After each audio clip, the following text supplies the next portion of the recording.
A lot of what we want to do with e-market offer is look at data from the map, but there are other views in tabular form accessed via the tabs at the top of the screen. This one's for nodes. We have nodes down the left-hand column. Nodes are often grouped by substation, substation code, which island they're in, if there's any load, if there's any generation, price, and whether there are fixed losses or not, and also whether or not the node is connected. Fixed losses are associated with transformers. Not every node has a price. Some of the nodes are created by eMarket offer in order to model switches and disconnectors. But certainly any node with a price is a node which is actually priced in the market.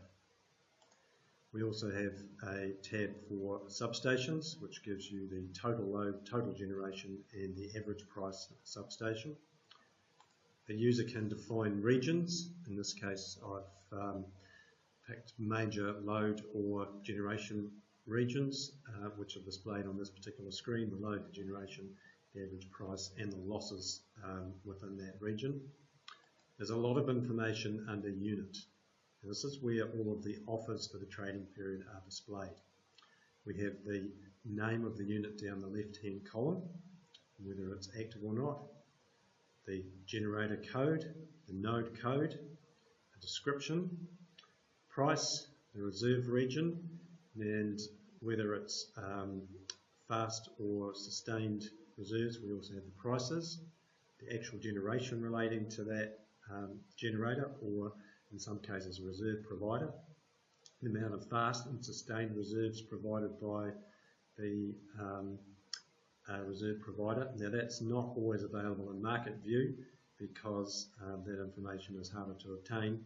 It is used in other views, for example scenario and forecast views. There's an estimate of whether a generator is marginal or not, and whether it's a risk setter or not.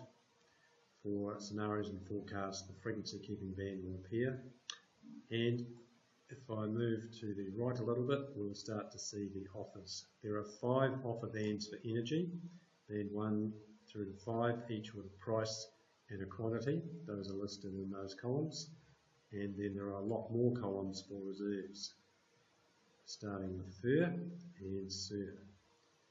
Now, there are only 3 bands for reserves offers, but there's 6 shown, and that's because the first 3 are for PLSR and the last 3 are for TWD.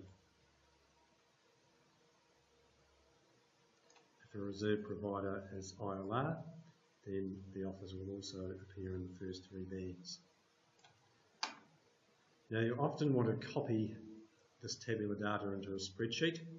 So you can do that by, for example, using Control-Shift arrow. I'm using Control-Shift right arrow here, and then Control-Shift down arrow to select the entire table.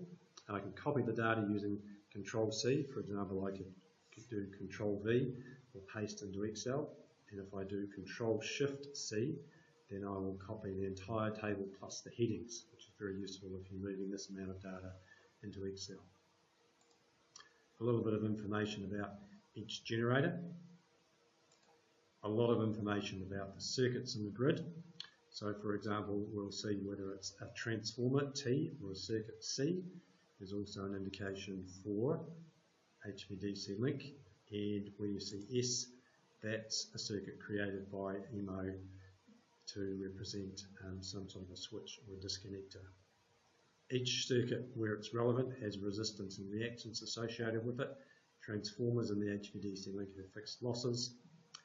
This column relates to the simultaneous feasibility test, which is probably beyond the scope of the evaluation, so I'll gloss over that. We also have the capacity for the trading period, the power flow, whether there's a price separation or not, which isn't valid in market view but is in scenario and forecast, the losses, and also the relative loading.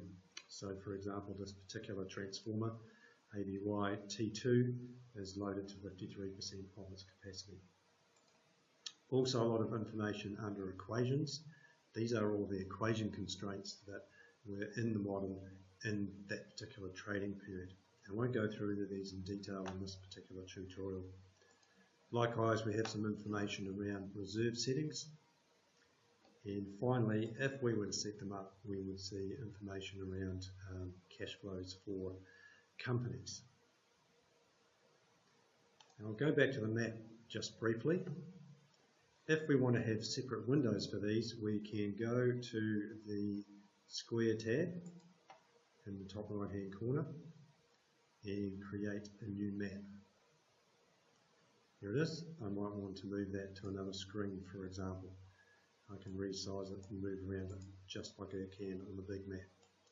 So a typical use of this would be to have a map on one screen and one of the other tabs on another screen.